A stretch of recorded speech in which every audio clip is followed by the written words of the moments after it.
Okey, Assalamualaikum warahmatullahi wabarakatuh. Bersama si Fubi hari ni. Apa khabar semua? Masya Allah, lama tak jumpa. Okey, hari ni special sikit. Si Fubi nak berkongsi tentang apa tu? Apa superfood yang ada dalam lebah tu. Ni termasuk produk knowledge jugalah, ilmu lebah yang jarang kita, mungkin boleh maklumat banyak dekat Google boleh cari, tapi yalah tak semua sempat untuk baca kan. Jadi perkongsian ni si Fubi nak explain sikit tentang ataupun nak jelaskan tentang apa-apa superfood yang ada dalam lebah ni, apa yang lebah hasilkan untuk itu yang biasa kita tahu madu kan, tapi ini ada macam-macam lagi superfood lebah. Okey, yang pertamanya si Fubi nak info dulu. Spesies lebah ni lebih kurang ada 20,000 spesies dekat dunia ni. Jadi yang biasa yang kita tahulah, yang kita nampak dekat sekitaran kita ni, dekat Malaysia, dekat Nusantara ni, biasanya ada tiga. Antaranya madu Apis mellifera tu yang biasa orang ternak.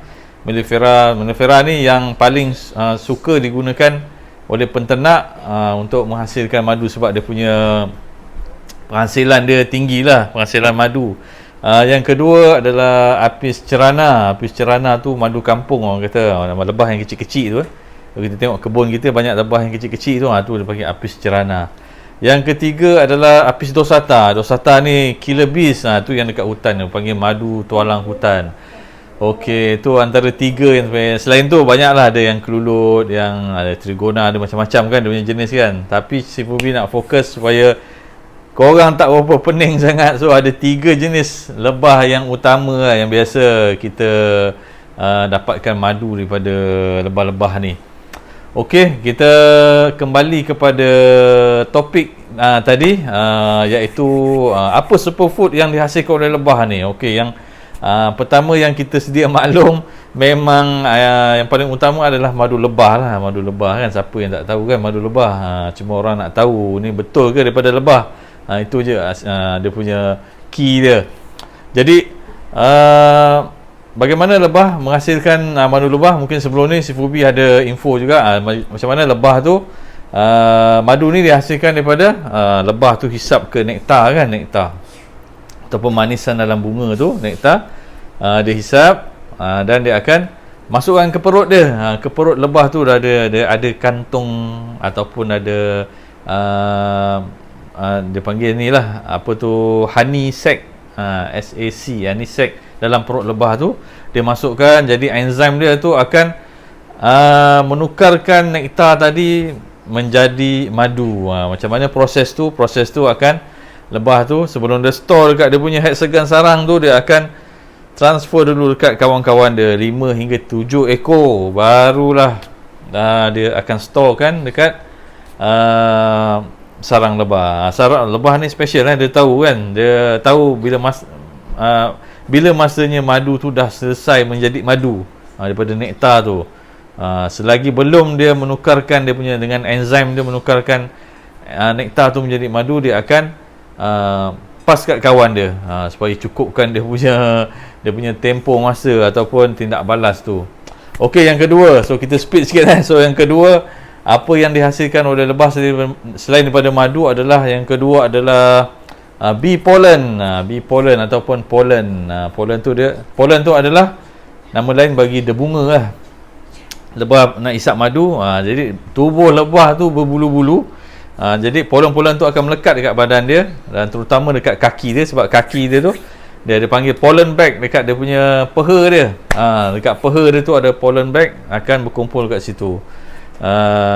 Dan pollen ni selain kelebihan lebah menghasilkan merupakan ejen penubungaan, dia pergi ke bunga lain nanti bercampur-campur lah, bunga jantan dengan bunga betina kan, ada bunga dia. Selain tu, pollen ni adalah salah satu diet yang penting bagi lebah.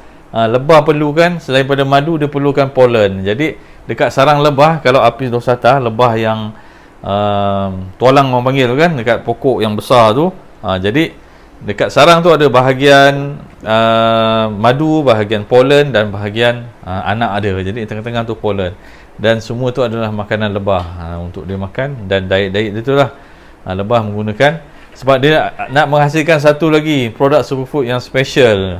Nanti kita sampai juga nanti ya.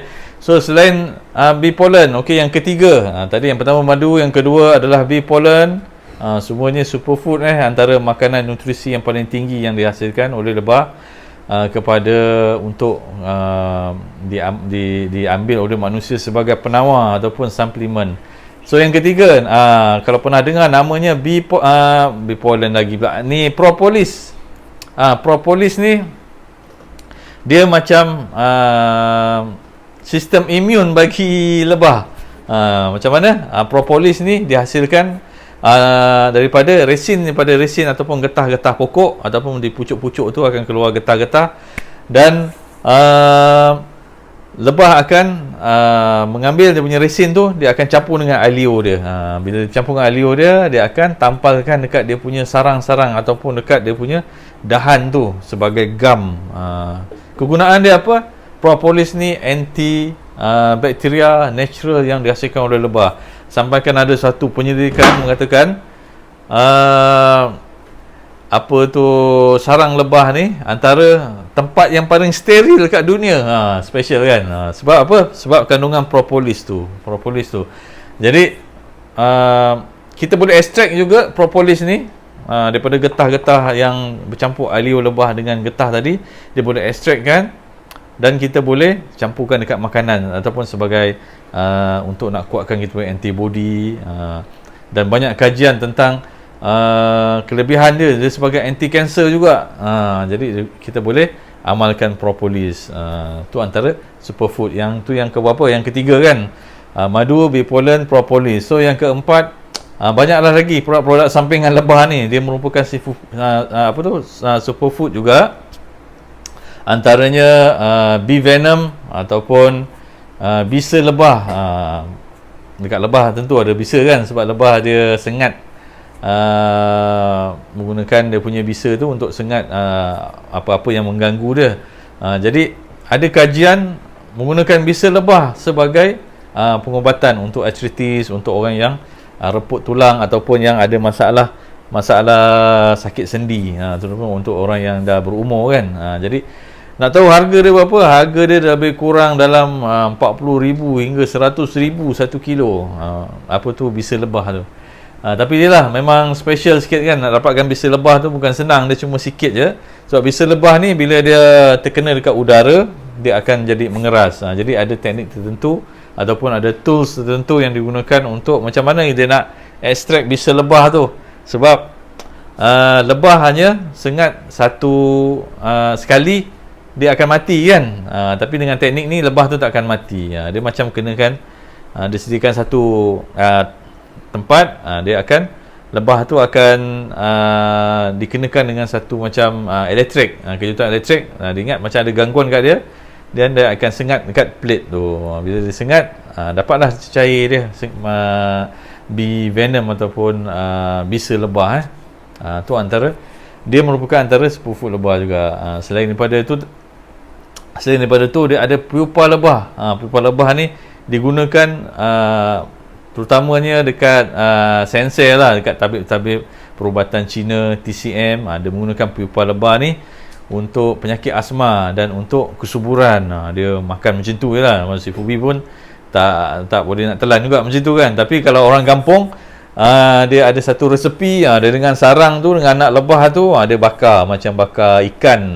Dia letak kunyit sikit, dia bakar, nanti dia makan cicang dengan madu. Sebab tu orang kampung tu sihat-sihat kan.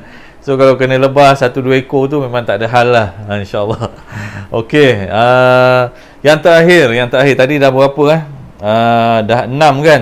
Dia ada madu, ada bee pollen, ada propolis, ada bee venom, ada pupa lebah, ada bee, mungkin boleh tu ada beeswax. Yang keenam ni adalah sarang lebah. Sarang lebah ni banyak yang orang gunakan untuk produk-produk kecantikan, krim untuk pelembab, untuk aromaterapi, dijadikan lilin. Jadi banyak industri-industri kecantikan menggunakan sarang lebah. So kalau dapat sarang tualang tu lagi special lah kan, sebab dia memang natural. Sebab memang ada sahabat-sahabat Sifubi yang gunakan atau sarang lebah ni apa, wax dia lilin. Lebah tu keluarkan daripada dia punya trachea. Trachea tu dekat badan-badan dia, rongga dia akan keluarkan untuk bina sarang. Nanti boleh si Bobby sharekan dia punya gambar dia kan. Okey, yang terakhir tu yang paling special tu Royal Jelly. Mungkin pernah dengar, tapi yalah, sekarang ni, zaman sekarang ni macam-macam dia orang claim kan kat Royal Jelly ni gunakan untuk ubat gigi lah, untuk macam-macam makanan lah. Tapi Royal Jelly ni adalah satu produk lebah yang paling istimewa bagi lebah, sebab dia dihasilkan 100% memang daripada tubuh lebah. Tapi lebah perlukan tenaga untuk nak hasilkan dia, iaitu dengan lebah makan apa dia? Madu dan bee pollen. So kalau tak ada dua sumber ni, lebah tak boleh nak hasilkan Royal Jelly. Sebab lebah perlu tenaga, dia perlu makan, dan kelenjar di otak dia tu akan mengeluarkan ada satu kelenjar mengeluarkan Royal Jelly. Dia makanan untuk ratu So ada yang mengatakan Royal Jelly ni memang pun Royal Jelly ni adalah collagen bagi ratu lebah. Collagen bagi lebah. Kenapa? Salah satunya fungsi yang menarik bagi Royal Jelly ni, hanya lebah aja yang consume Royal Jelly ni. Dan di awal ketika telur berusia 1 hingga 5 hari, dia bagi Royal Jelly. Ketika dia macam bentuk macam apa tu, lava tu kan, dia bagi Royal Jelly.